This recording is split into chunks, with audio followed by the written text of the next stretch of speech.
Okay, welcome back to the Ascended StarCraft League's Group C matches for the Challenger League, which once again is Diamond and Masters. I'm your host, Tyrannus.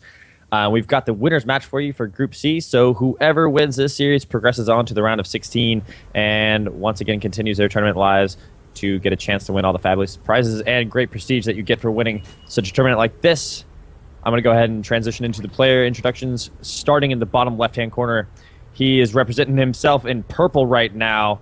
He is an excellent Zerg, taking his first series of the day by storm. He is Triple T PasT. And his opponent, spawning in the top right corner, won a fantastic TVT series that I have still not come down from. I'm suffering from a bit of an endorphin high right now, and I'm going to have to take a little bit to recover. It is repping the green in the top right-hand corner of Daybreak. Your Terran player, Forged Force Gaming, Clare.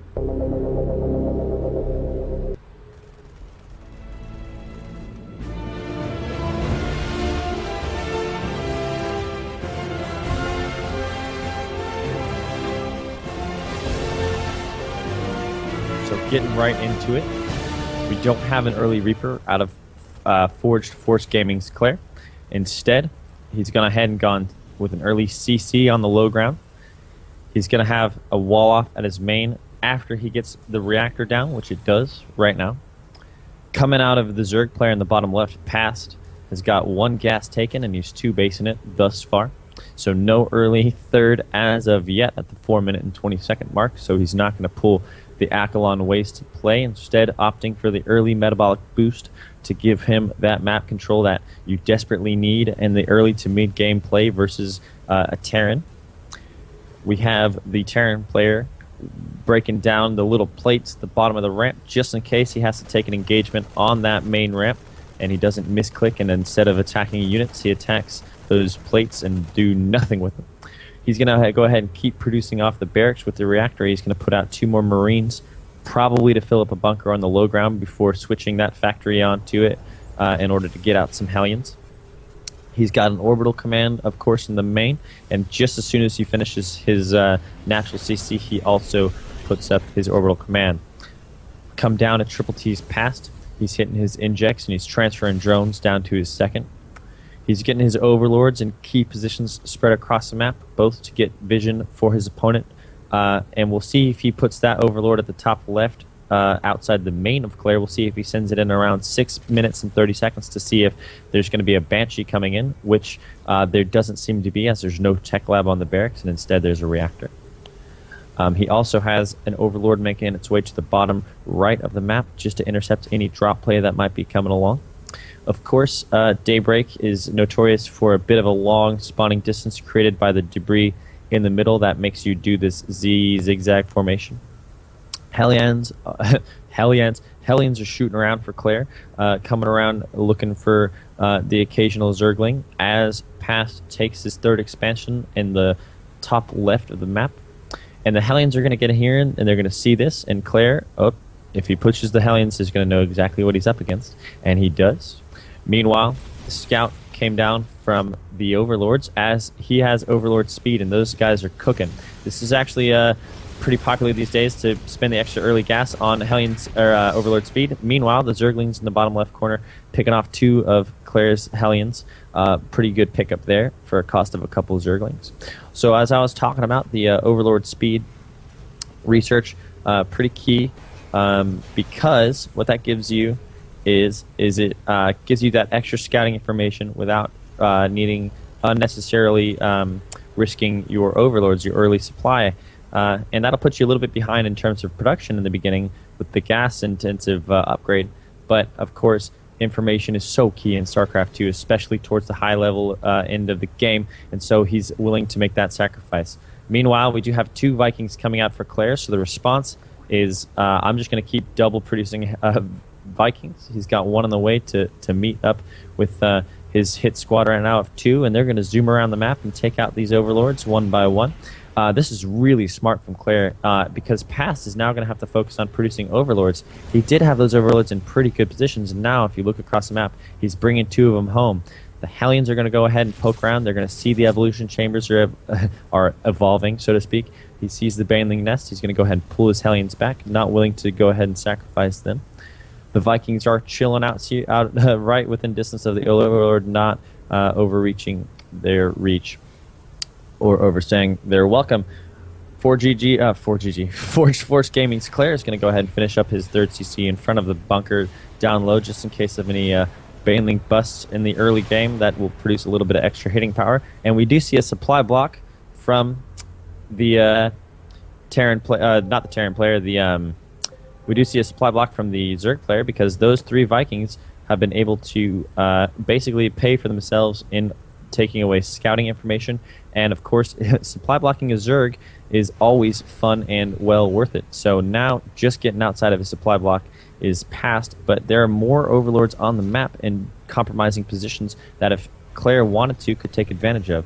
The Hellions and the Vikings see the Lings coming across. Of course, he's going to be able to deal with this easily, even though he has a little bit of a gap in his wall. The Marines supporting, as well as the bunker there, is going to be able to stop any sort of speedling rush. We do see the Hellions getting a couple shots on some of those speedlings, getting a couple kills here and there. We do see the 3rd CC is going to make its way over to this 3rd expansion, but PasT, who demonstrated this in his first TVZ series of the night, is really good at laying down that creep spread at the expansions. And at this point, he's overcompensated for the Viking hit squad, and of course has a 128 supply cap for an 83 supply, so he's produced quite a few overlords in response to having them perpetually picked off across the map. Meanwhile, for our Zerg player, Spire is very close to being done, 15 seconds away from finishing up. Upgrades for Clare on the way. He's got 1-1 soon to finish up. He already has Stim and combat shields finished up. He's got a reactored starport for when he needs to start producing medevacs at a very quick rate. He does have 2 on the field, as well as a bit of Marines, and those are going to be enough to counter the early muta aggression if he has them in the right places. Hellions are still dancing around the map. They do spot the expansion, which is a 4th, by the way, for your Zerg player. Forge Gaming Clare is actually making these Vikings still pay for themselves. Another supply block for the Zerg player. And those Vikings are really innovative, playing something I have not seen come to fruition for a while. And PasT probably regretting losing so many overlords and having to focus on getting his supply up, because if you look at his production, the supplies, even though in favor of the Zerg player, are still fairly close. We do have concussive shells on the way for our Terran player.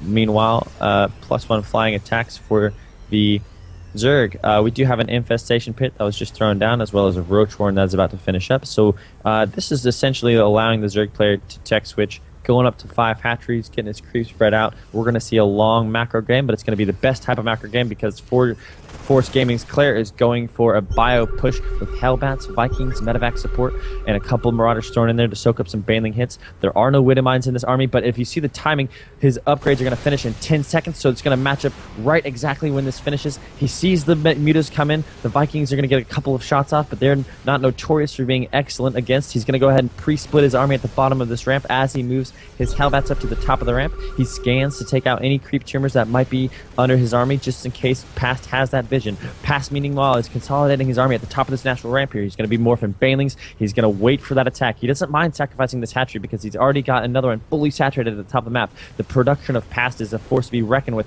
Here come a little bit of a hit squad up in front. I like how Force Gaming's Clare is doing this. He's splitting up his units a little bit, getting as much done with as little as he can. Here come the Banelings. They're behind the Lings, and actually a couple of really good shots from the Hellbats. They're sucking over a lot of damage. Now they come around the backside. A lot of Baneling hits going off on creep. The entire Terran army is getting soaked up, and the mutas make short work of the medevacs. That was an excellent engagement coming from Triple T's PasT. The Purple Zerg now is streaming his units across the map. The medevacs are caught out of position. They're not going to be able to put their healing power on this force of Bile. The Bile is probably going to get surrounded. The ramps, the walls are down. The supply depots need to be raised, but there's still holes in that supply depot wall off, so it's not going to do its job no matter what. One lone Baneling coming in is going to get a hit up on one of these Marines, and he's going to go ahead and kill the bunker and then get out of there, as now these Marines have the healing power they need. Ooh, this was a pretty good engagement from PasT in all basically in every every situation you can imagine. He still has 4 bases, getting his 5th on the way. There's a lot of production behind this. He's making more banelings. He's not supply blocked anymore. Those Vikings not necessarily paying themselves off because they don't exist. He's getting more banelings.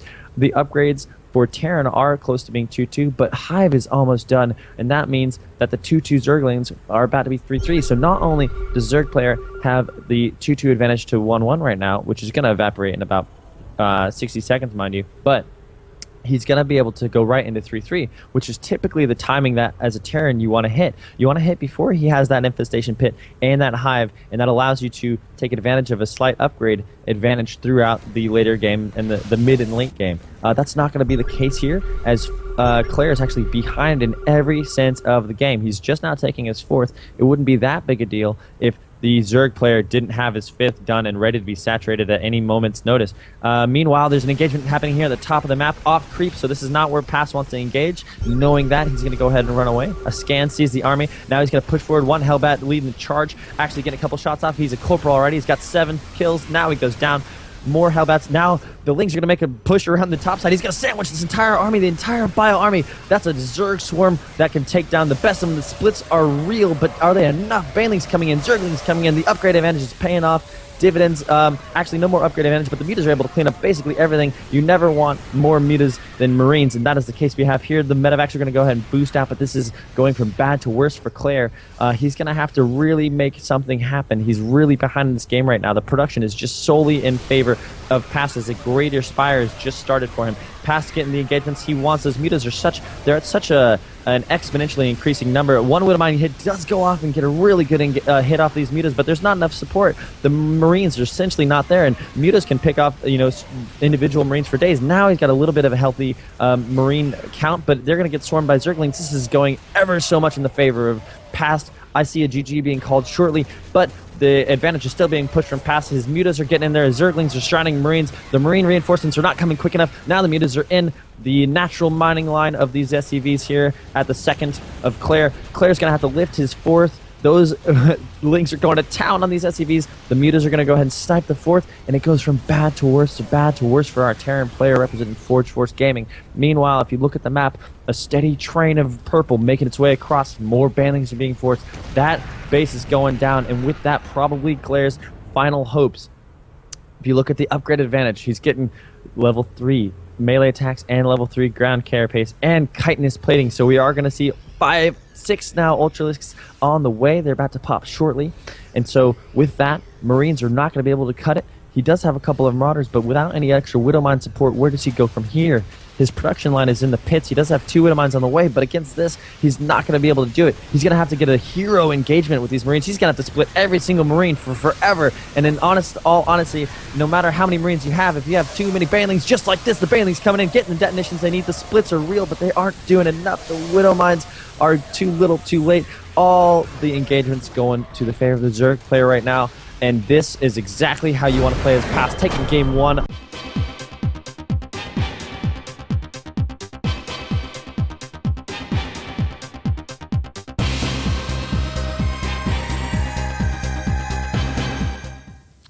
Okay, welcome back. We are on Overgrowth for the 2nd game of this TVZ series, which is shaping up to be a fantastically exciting series. Right before we get into the matches, I do want to give a shout out to Neuralisk for throwing $1 in the tip jar. Thank you very much, and keep them coming, boys. I accept hate tips as well, and I'm going to keep saying that, and it's never going to get old. So I'm going to go ahead and transition right into the player introductions. Spawning in the top right corner, he's wearing green. He's down 0-1, trying to get into the round of 16. He is Forged Force Gaming, Clare. And his opponent in the bottom left, wearing that royal purple, currently up 1-0. He is our Zerg player. Triple T PasT.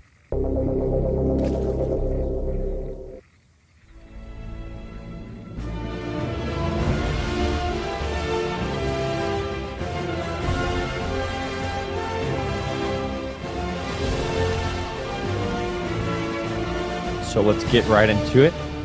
We've got an early spawning pool from PasT, not necessarily super early, not like a 6 pool, but earlier, obviously, than his hatchery, just to make sure no shenanigans were going down. And I think that's a pretty safe bet because PasT has the 1-game lead right now, and he wants to just ensure that he can take it into the mid-game. A really strong showing last game in the mid-game and late-game parts of the match. And I think he's saying, if I can get the game to that point, I have the ability to take it and take the game from that point onward. I just want to remind everybody that this is your Season 2 semifinalist in PasT versus your Season 2 Round of 8 finalist, in Clare. So this is a heavy hitter match already in terms of quality of the ASL. So they're both bringing it, and you can definitely see that play out in their macro and army control. They're not really making any super huge mistakes. It comes down to who's playing better, not who makes a mistake, which is what you commonly see in terms of the mid-league guys. These guys are diamond. They deserve their prestigious. What's the word I'm looking for? They deserve their prestige. That's good enough. We do have 2 Lings coming in here, scouting around. He already knows that the second command center is there. They are going to try and snipe this SCV, and they're going to go ahead and get it. This Reaper is going to poke around and try and get these kills with support from the Marines, and they do end up polishing off of those 2 Lings. But 2 Lings for 1 SCV, that's a decent trade any day of the week. The second, the natural for PasT is going to go ahead and keep getting saturated. He's transferring drones over, hitting his injects, all that good stuff. The Reaper is almost down to 8 hit points. Was going to work on that Ling. He is going to probably need to get over there and get a couple scouts of the situation. That's what you want to use your early Reaper for. A tech lab does go down on this barracks, and stim is started instantly, so a decently early stim as Clare works on the bricks at the bottom of the ramp. A third hatchery was taken at the lower left of the map by PasT. And so he's saying, you know what, I'm going to have enough speedling presence as speed already finished. I'm going to have enough of a speedling presence that I'm going to be able to take my third, no worries. I don't think you're going to be going for any super big Hellbat pushes just yet. Clare is going to start his wall at the natural with his supply depots. Obviously a good idea whenever you're playing against Zerg. Clare is sending his Reaper down here to the third, and he is going to spot the expansion. So he's going to have a pretty good read on the situation. PasT is sending a lot of Lings across, but now he's going to pull them back to come deal with this Reaper. And I think Clare, sensing the danger, is going to go ahead and hightail it out of there with his tail between his legs. You never want to lose any unit early on in the game that can provide you information, and a Reaper is certainly no exception to that rule. The Roach Warren went down for PasT. We did not see Roaches last game, but I think he's just teching up to see, if I need Roaches, I can switch to them. He is producing 12 at a time right now, so just as I say that, and I don't check the production tab. But we do have a bit of a push coming out from Clare, and with a couple Marauders thrown in the mix, it might be able to take our player in the purple by surprise. He's going to go ahead and pressure this third and try and get a kill on it. Stim is going to finish in 40 seconds, so it is quite some ways away. These speedlings are numerous, but I don't think they're numerous enough to get a surround. He is going to be supported by a bunch of Roaches here, 12 in total. The Marines and Marauders are going to be stutter-stepping their way back down into this mineral crevice, which is really good. They're not going to have the surface area, but there's a lot of Roaches coming in. You know what? They're going to gobble up this Bio Army. The Bio Army is going to be individually targeting down the Roaches, but it's not going to be enough at all. The Roaches definitely trade way more efficiently against Marine Marauder than Clare would have liked to have happened. Clare is now putting down and trying to finish up this supply depot wall. He didn't actually wall off last game, funnily enough, at the natural, and these speedlings might catch him by surprise. They're getting us around in the third that is building down here at the base of the ramp, and he's going to go ahead and get the cancel on that. You might as well cancel it, Clare, because you're not going to save it. The cancel does come across just in time. It would have been a shame had he lost all 400 minerals, but this push from PasT is looking to win the game already. He's not really saturating the 30. He's still producing drones, but this push is looking really deadly. Clare's only got 1 bunker with 2 Marauders in it, and he's got basically 4 Marines. He's going to have to pull SCVs. He's not repairing the bunker. The bunker's going to go down. The Roaches get in on the Marauders. They're going to get their acid shots off, and even if you're able to take out all of these Roaches, the economic damage that is going to be pushed out as these SCVs keep getting targeted and they keep dying, the economic losses are going to definitely pay for themselves. The Marauders are still going down. The Marines aren't going to trade effectively. Now all the Roaches finally cleaned up, but 63 supply advantage to 47 by favor of our Zerg player. PasT I don't know how Claire's going to work his way back into it. He's surely got to be feeling the pressure now. He's going to be rebuilding his wall at the base of his natural here, and he is getting his third CC up. So the gamble is I'm going to go right for the economy. I'm going to try and rebuild my supply lines. Meanwhile, another attack coming in here. Zerglings going to poke around at the natural, see if they can find any sort of breaks, and right now they can't get through that, and there's no banelings yet just on the way, but we do have a macro hatchery in the main, and there's the baneling nest going down in the natural of PasT. Bit of a supply block for PasT, but not too worrisome just yet because he's teching up, and he's going to have 4 overlords popping in just a second. There goes the supply block. We do have 2 medevacs on the way, and I bet you Claire's going to try and do some drop action as he picks up 1 dropship, 2 now, and he's going to go ahead and see if he can make his way outside of the vision of PasT. Aspire, it was just started, as well as 2 Evo chambers for PasT. Baneling speed on the way, always a good thing. His proxy hatch, his macro hatch is just about to finish up. This drop is spotted. If you saw the Overlord placement from PasT, he had them all in the exact right positions there in the top right. But Clare says, you know what, I need to make a play. I need to make something happen. I'm going to go for it anyway.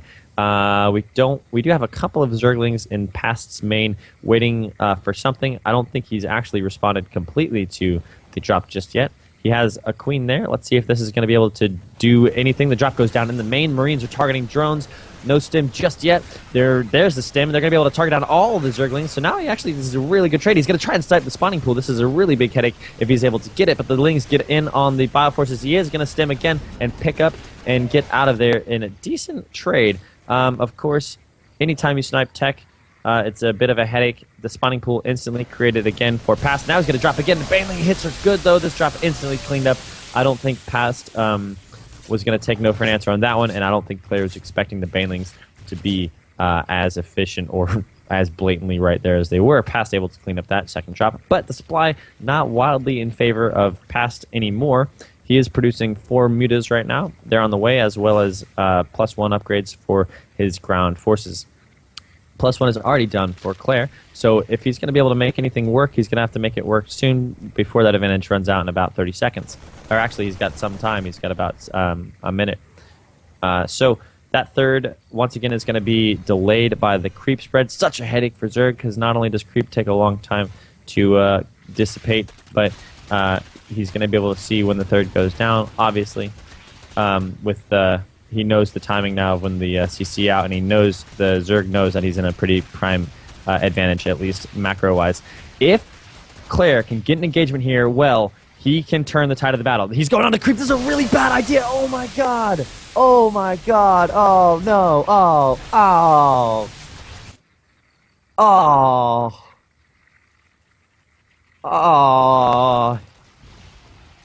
What? Oh, I don't even... Okay, you're a Terran player, and you need to push, and you need to make something happen. You had 1 successful drop. What's your way back into the game? I've got to pressure the third. I've got an upgrade advantage. Here I come. Oh, wait, I've got to go back home and make a supply depot. What happened to my army? Here come the Lings, streaming across the map, get us around on all of this bio. He's going to wedge in between the Vespene Geyser, but is it too little too late? The Marines are getting a couple of good shots off on these mutas, but oh my God, the Zerg Swarm is for real. Medevac's healing for days. These Marines are getting a lot of good cost-effective trades versus these Zerglings, and the Medevacs are healing them for days. Holy cow, they're infinite. They're just still staying there. The mutas are coming in. There are more mutas than the Marines now, and they're finally going to get polished up. Is it not enough for Clare? He had those Marines in a great position. He's having to lift the third. The mutas are going to keep sniping away SEVs. He's pulling back the third. He might actually lose the third if the mutas go ahead and target that. One Marauder misrallied. He's going to get picked off. Where's the army of Clare? Where is it? Where is it, Clare? Where's your army? What's it doing? Oh my goodness gracious. So many SEVs trying to get into the natural. These mutas raining havoc. He's going to need to get something to take care of these mutas. The Banelings are morphing right there. He doesn't give two shits. He's going to walk right past those Marauders. The Zerglings are getting all sorts of surround. The upgrade advantage is by favor of the Terran player, 2-2 to 1-1 right now. He does see the Banelings morphing, but is he going to be able to cancel them all? The Zerglings come in, get the surround. He's going to lift up and pull it back to his main. Great play. He's got the bunkers in really good position. So this is the only thing Clare can be doing right now to get any sort of advantage in the game. He's actually going to push back the Zerg player to live another day at least for the time being, but more units streaming across the map. The Zerg player, meanwhile, has taken the gold and the fourth in the bottom right-hand corner. This push has got to work for Clare. If it does not do any sort of economic damage, then he's going to have to wait until 3-3 finishes up and try and exploit that advantage. We don't have an infestation pit for our Zerg player. So he is going to be able to use the 3-3 to his advantage. And you know what? 2-2's not on the way for some time. Oh, we have two attacks on the way for our Zerg player, but the advantage is going to be in the upgrades. This is the only way the Terran player can get himself back into this game. He sees the gold hatchery. He might be able to take it out. He's going to have to split for really well. These splits are not going to be efficient enough. He knows that. He's going to try and lift and get out of there, but he doesn't get enough of the Marines into the dropships, and now he's going to have to boost back. Oh my goodness gracious, this is just going bad from bad to worse for the Terran player. He's going to teardrop some Marines out. These units are going to try and deal with the ensuing mutas and the pursuing Lings, but they're not actually doing enough. I think Clare realizes that. He's coming back as fast as he can, but there's so many Banelings right into the natural. They get the surround on the bunker and the Marines. Huge Baneling detonations on that bunker. Doesn't give two shits. YOLO Swag 420, I'm coming into this base and I'm going to wreck your production. Your reinforcing units are not going to be enough. The Zerglings are in. They're surrounding the mutas. They're taking out dropships. They're taking out Marauders. You don't even have more Marines than I have mutas.